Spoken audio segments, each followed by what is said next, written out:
Now, there's something that I've been wrestling with, and it's one of these things that I don't know whether I should or I shouldn't read this. It was an email that was sent to me by, I don't even know if I should say who it is. It is an IADFW member, and I'll just say her first name to protect her identity. Denise, Denyse. Maybe that's not protecting identity because that's not a common name, but anyway, Denise is her name, and she sent an email, and this email talked about something that's happening in Canada. The subject was leaked email from Liberal Party of Canada lays out the plan for what's going to happen in November, December, and then the first and second and third quarters of 2021. Now, this is not based upon what a person's opinion is or conjecture is. This is based upon what actually happened at a meeting in the legislative bodies on the Liberal side in Canada. All right, so here's the message.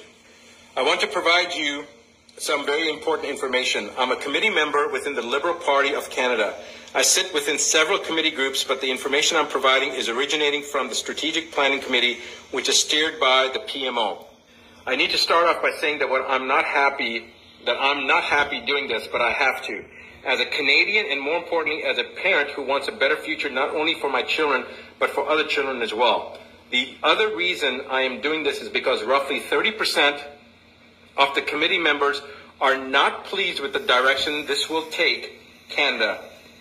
But our opinions have been ignored and they plan on moving forward toward their goals. They have also made it very clear that nothing will stop the planned outcomes. So here's what it comes down to. The roadmap and aim was set out by the PMO and is as follows. Phase in secondary lockdown restrictions on a rolling basis, starting with major metropolitan areas first and expanding outward. Expected by November 2020. Next one. Rush the acquisition of or construction of isolation facilities across every province and territory. Expected by December 2020. These are concentration camps they're talking about. Daily new cases of COVID-19 will surge beyond capacity of testing. Interesting that they already know that they're going to surge, right? Why? Because they know that if there is such a virus out there, assuming that there's a real virus out there, the testing is it's already predetermined. They're testing, they're attenuating, they're basically amplifying the RT-PCR test to the point that every human being will test positive. That's what their goal is. All right, so the new daily new cases of COVID will surge beyond capacity of testing, including increases in COVID-related deaths following the same growth curves, expected by end of November 2020. Complete and total secondary lockdown, much stricter than the first and second rolling phase restrictions, expected by end of December 2020, early January 2021. Reform and expansion of the unemployment program to be transitioned into the Universal Basic Income Program, expected by Q1 2021. Projected COVID-19 mutation and or co-infection with secondary virus referred to as COVID-21, leading to a third wave with much higher mortality rate and higher rate of infection, expected by February 2021. Daily new cases of COVID-21 hospitalizations and COVID-19 and COVID-21 related deaths will exceed medical facility capacities expected by Q1, Q2 of 2021. Enhanced lockdown restrictions referred to as third lockdown will be implemented. Full travel restrictions will be imposed, including inter-province and intercity, expected by Q2 2021. Guys, understand that. That means that if you're in British Columbia, you can't go to Quebec. All right? This is what they're talking about. And if you're in one city and you're trying to go into another city in the same province, they're not going to allow you to do that. This is in Canada. Of course, they're going to try to roll this out, and I'll get to that point here in a second. Transitioning of individuals into the Universal Basic Income Program, expected mid-Q2 2021. Projected supply chain breakdowns in inventory storage, large economic instability, all expected late second quarter 2021. Deployment of military personnel into major metropolitan areas as well as all major roadways to establish travel checkpoints. restrict travel and movement, provide logistical support to the area, expected by third quarter 2021. Along with that provided roadmap, the Strategic Planning Committee was asked to design an effective way of transitioning Canadians to meet an unprecedented economic endeavor, one that would change the face of Canada and forever alter the lives of Canadians. All right, guys, this is where it gets really disturbing, as if it's not already disturbing. What we are told was that in order to offset what was essentially an economic collapse on an international scale, that the federal government was going to offer Canadians a total debt relief. So people are getting excited about that. That sounds good. But wait. This is how it works. The federal government will offer to eliminate all personal debts, all mortgages, all loans, all credit cards, etc., which all funding will be provided to Canada by the IMF under what will become known as the World Debt Reset Program. In exchange for acceptance of this total debt forgiveness, the individual would forfeit ownership of any and all property and assets forever.